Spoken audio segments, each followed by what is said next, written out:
Going over a deck design view. This is your 3D design right here. Uh, Page 2, you have your footings, your current layout, where your deck and the stairs meet. Your page 3 will have your rafters and your joists. You have your directions, plus you have basically the roof pitch right here. You got your overhang, your trusses or rafters, maximum of 24 inches on center. This also gives you more of a design of those rafters. You may have an issue here as far as what the city says. We do have a brace going left to right. So this is the design of your rafters. So make sure when you're doing your build, you have your centerpiece, and this is your brace. Typically, they want a beam right here, but you don't have that. Otherwise, you will have to add a beam like right there. So going down further, this is a close-up of your footings and structure build.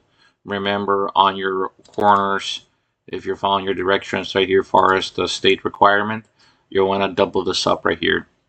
And same thing by your staircase. I also did 2 joists right here. And you're doing this all dimensional lumber PT. But you definitely want to do 2 of them so it's a little bit more stable.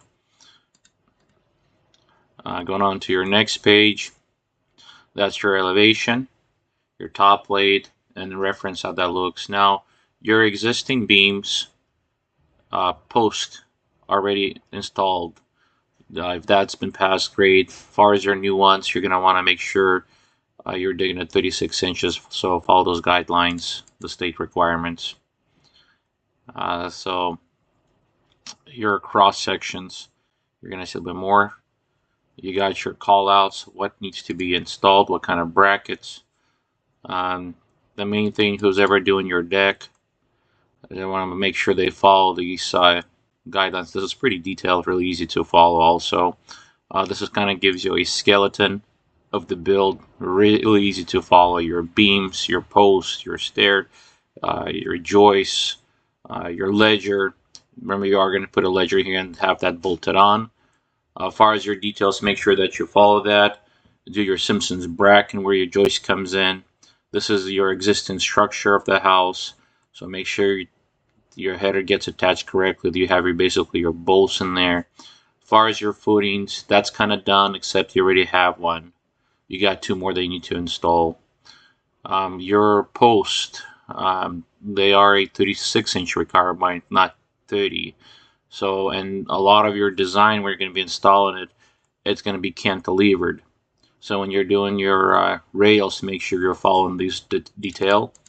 That's pretty straightforward, really easy to understand too. You got your post, make sure you got this bracket, otherwise you will fail that inspection when you're doing your rails. This right here, this attachment may change, and this is really depends how it looks underneath. You might need to go to a different bracket, which is basically this one. I personally would prefer that one, and that's what I got calling out. But you may want to change depending on how that goes. So you have that option of doing this, a style. You hold down of a DTTIZ, or you can do this guy, and that's going to be the DTT2Z. So it depends which one works better. You can decide. Just kind of for the ease of it, I also did this one. I don't think probably don't give this one to the city, but that kind of gives you what they look like, generally speaking, what you can buy at like a Home Depot or something like that. So, alrighty, very good.